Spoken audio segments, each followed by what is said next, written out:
अस्सलाम वालेकुम। जर्मनी में रहने वाले बहन भाइयों, आपको मैं बताता चलूँ कि जर्मनी के अंदर ईस्टर की जो छुट्टियां हैं, स्कूलों के अंदर जर्मनी की मोस्ट ऑफ द स्टेट्स में 30 मार्च से लेकर 10 अप्रैल तक हैं।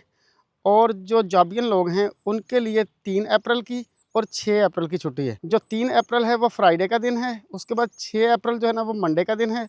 हफ्ता और इतवार इस तरीके से मिला के ये 4 छुट्टियाँ हो जाती हैं।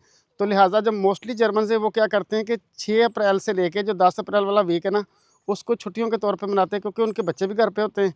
तो इसलिए वो क्या करते हैं कि वो अपनी उर्लाब ले लेते हैं, अपनी एनुअल वेकेशन ले लेते हैं। इस तरीके से उनकी छुट्टियां लंबी हो जाती हैं। इसके अलावा मैं आपको ये भी बता दूं कि जो लोग पाकिस्तान से जर्मन एम्बेसी से वीज़ा प्रोसेस करवा रहे हैं, उनको मैं बता दूं कि जर्मन एम्बेसी 3 अप्रैल को और 6 अप्रैल को बंद रहेगी ईस्टर हॉलीडेज़ की वजह से। मेरे जितने भी बहन भाई जो जर्मनी में रहते हैं उनको मैं बता दूं कि ईस्टर की छुट्टियों की वजह से सुपरमार्केट्स जर्मनी में बंद होती हैं। आप क्या करें कि आप जो ना अपना खाने पीने का बेसिक सामान, जिसमें दूध अंडे वगैरह जो ना लेके रख लें। क्योंकि जब मैं स्टूडेंट स्टेटस में था ना, जब मैं स्टूडेंट लाइफ में जर्मनी में था, मैं आपको अपना बताऊं कि मेरे साथ क्या होता रहा है। स्टूडेंट लाइफ में बंदे को ये होता है कि यहाँ से काम मिला, बंदा वहीं चला गया। तो इसलिए मैं ध्यान नहीं करता था कि जनाब छुट्टियाँ आ रही हैं। जिससे होता ये था कि मार्केट्स बंद होती थी। तो फिर मैं क्या करता था कि छुट्टियों वाले दिन कभी बानऑफ से जाके कोई चीज़ बाय कर ली, यानी कि रेलवे स्टेशन से, या फिर किसी कियोस्क से, या जो है ना फिर किसी डोनर शॉप से जाके जो ना कोई चीज़ लेके खा ली।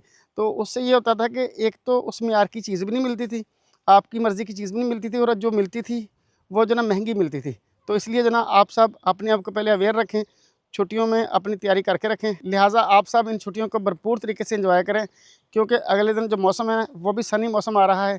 आप इन छुट्टियों में जो ना आउटिंग करें या किसी पार्क में जाएं, अपनी फैमिलीज़ के साथ इस टाइम को अच्छे से स्पेंड करें।